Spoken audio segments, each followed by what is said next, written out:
Hello, and welcome to the Secrets of Happily Ever After podcast. I'm your host, Monica Tanner, and I am excited about February's episodes. These are going to be a lot of fun, and we're going to start getting really granular about things that you can do to improve your relationship starting right now. I'm so excited to announce that I get an exclusive interview with Dr. Gary Chapman, the creator of the 5 love languages. We're going to be talking about his new book, and my episodes this month are going to set that up. So, as you're listening to this podcast, if something resonates with you, if you hear something that you're like, yes, this, I would love it if you would go and write a review for the podcast. That helps other people find it, and share it out to somebody in your life that you love that could use this information. We're going all in this year, and I'm learning to ask for the things that I want and need,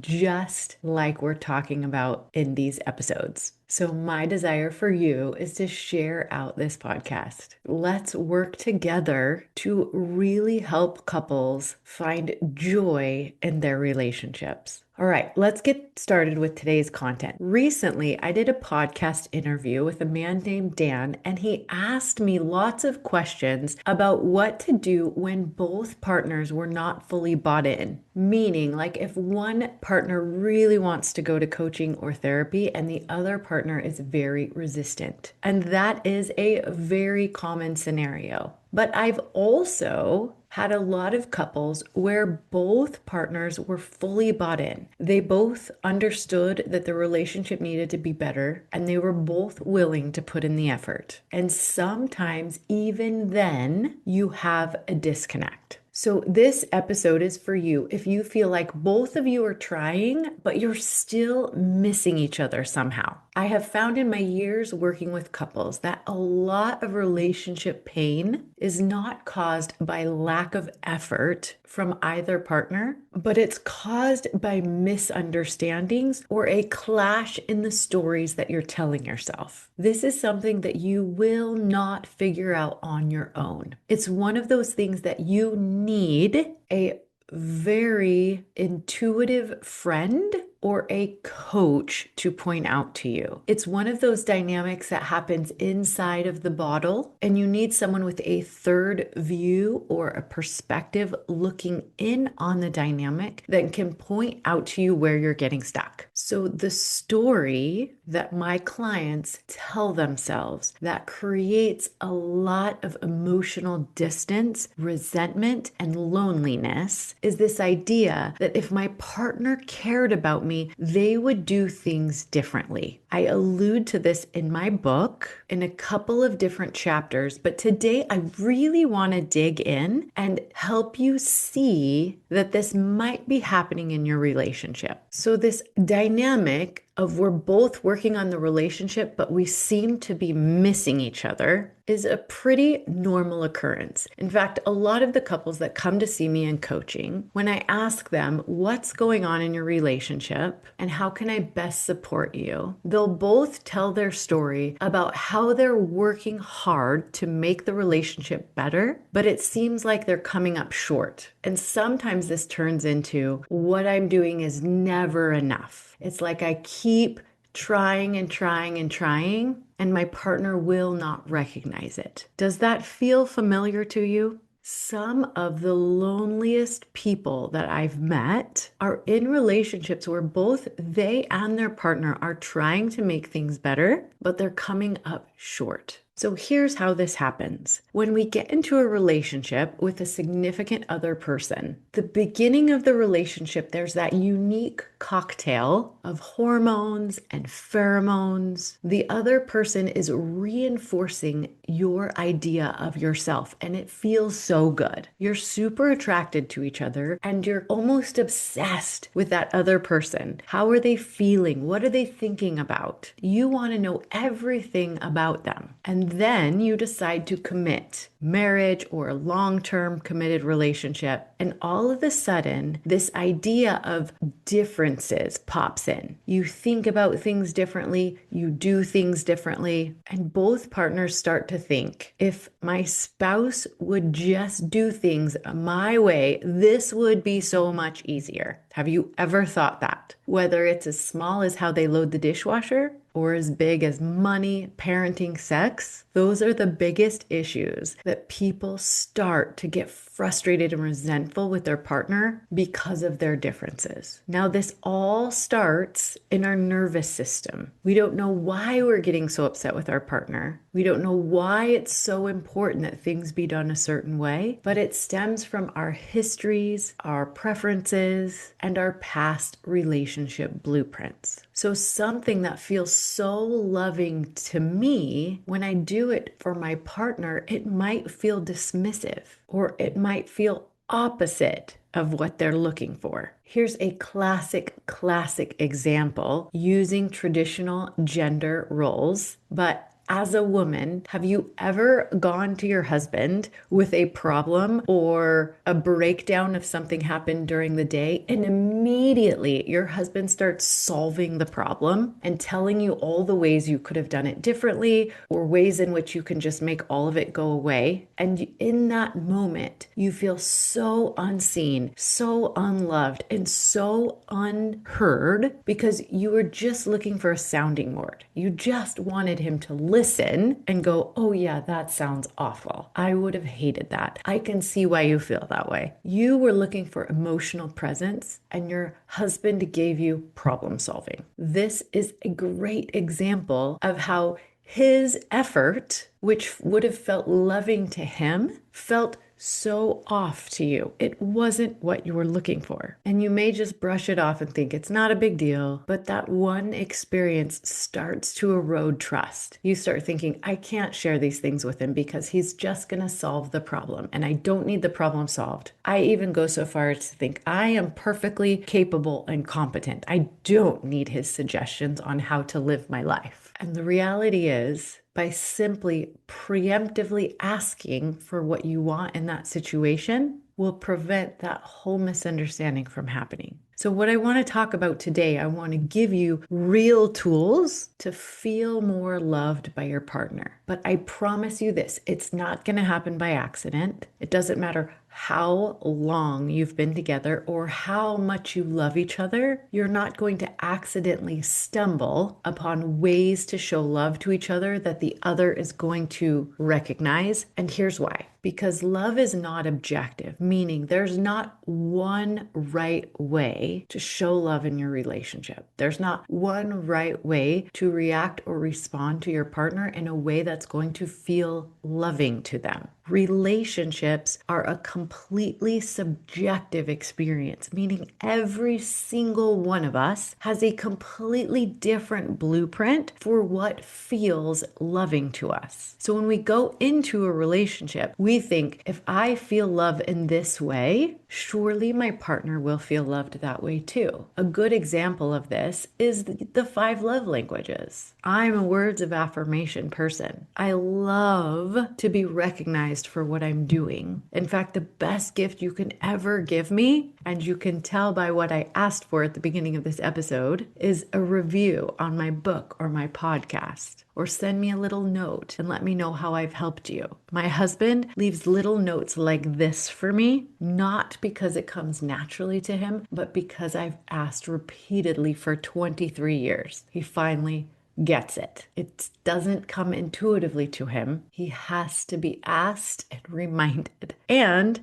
after I've asked and reminded him and he does it, I feel so loved. On the flip side, my husband is an acts of service guy, meaning he feels loved when I do things for him, like the dishes or put his vitamins in his little vitamin holder for him. Little acts of service where I go out of my way to do something for him make him feel so loved. But when he does those things for me, I rarely notice. Not because I don't love him, not because I don't appreciate it. It's just because that's not my loving blueprint. So here is a really, really important principle, and that is that feeling unloved is not the same as being unloved, but it feels really, really real for people. You can be in a loving relationship where your spouse is constantly doing things that express their love for you, and you might not feel it. You could be constantly doing things that show your love for your spouse, and they might not feel it. It's not that something has gone wrong in the relationship, and it's not that you're in an unloving relationship. Those feelings of being unloved are valid, like I said, because your relationship blueprint is different. So how are we going to fix this? The skill I want to share with you today, I call it the meaning check. And either one of you can initiate it. It's super simple. So if you're listening to this podcast and you're feeling like maybe you're missing each other somehow, either you are feeling unloved or you get the feeling that your partner is feeling unloved, I want you to simply try this relational skill.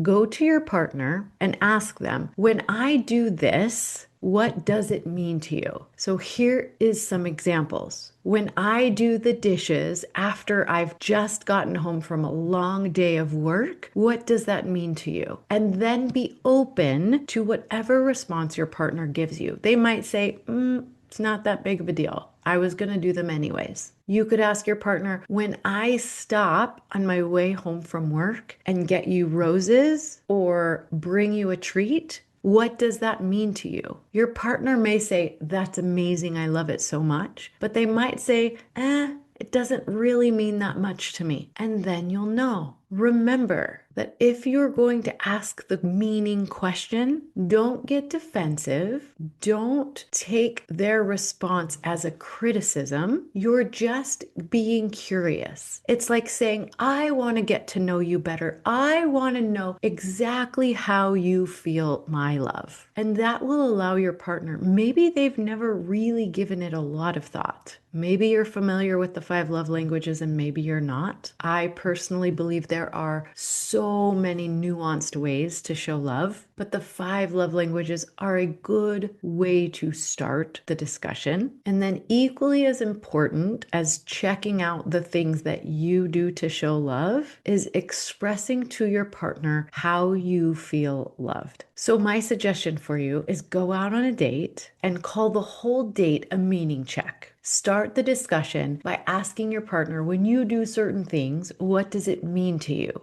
Do you feel loved by me when I do these things? And then be sure to share with them the things that they do that make you feel particularly loved. Like the example I gave of the notes. When my husband takes a few seconds to write me a note, short or long, it doesn't really matter. Obviously, the longer notes make me feel more loved, but the shorter notes also make me feel so loved. When I get a text in the middle of the day from him that says, hey, I'm thinking about you. I love you. You're so hot. I can't stop thinking about last night. Those are perfect. They make me feel so loved, so seen, so appreciated, and so recognized. But when he does the dishes, not so much. So get comfortable sharing with your partner, hey, when you do this thing, it makes me feel so loved. When you load the dishwasher this way, when you refill the toilet paper when it gets empty. Here's a funny one for me. When my husband puts out a clean towel for me when I'm in the shower, because my husband can reuse a towel 100 times before he washes it. I do not like using damp towels. I love a fresh towel. Now, he doesn't think of it that because he's he's not that way. So when he takes a minute and he's walking through the bathroom while I'm taking a shower and he makes an extra effort to take a clean towel from the closet and hang it up for me so it's ready when I get out of the shower, I feel so loved. Like literally, that is the epitome of my husband took some extra thought and did something that I recognize as love. But he would never know that accidentally. I've had to tell him over and over and over again. Hinting doesn't work. Criticism doesn't work. Just lovingly, hey, I feel so loved by you when you put a clean towel on the hook for me while I'm showering. I love that. And then when they do it, be sure to notice it. Oh my gosh, thank you for putting a clean towel out for me. That was awesome. All right. So if this feels a little new for you, the meaning check, I want you to start with small things like the towel example. And then as you get more comfortable, you can move to bigger issues like parenting. For example, I really appreciate it when you support me or back me with the kids, even if you disagree. I can't tell you how many times this has happened with curfew or having friends over, or we have this motorcycle at our house called the Ruckus, and my youngest loves to drive it around. And I feel like that's so unsafe, where my husband thinks it's fine. But if I've said no and my teenager then reaches out to my husband and my husband goes, wait, have you already asked mom? And did she say no? Well, the answer is no. That makes me feel so loved. But it's not going to happen accidentally. Like I said, I have to say, it means so much to me when you back me up on a decision I made for the kids, even if you don't agree with it. And that's how you're going to start feeling more loved in a relationship, even if you're both trying.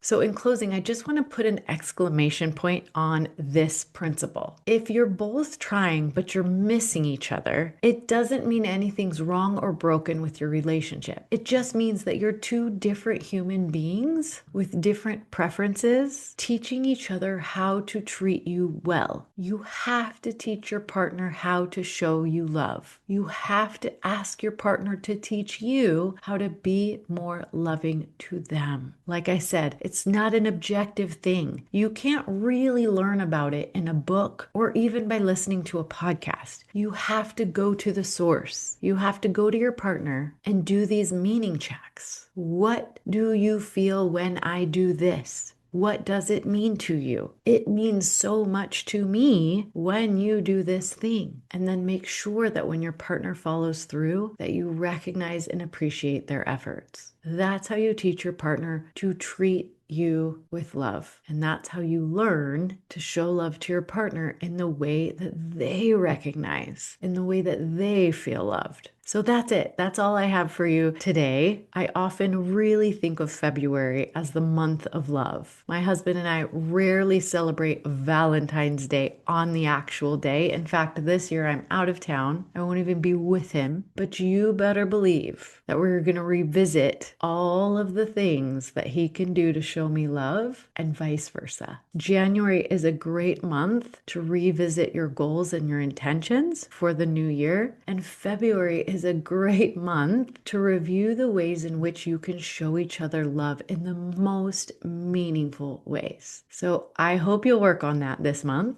and I'll be here same time, same place next week. And until then, happy marriaging.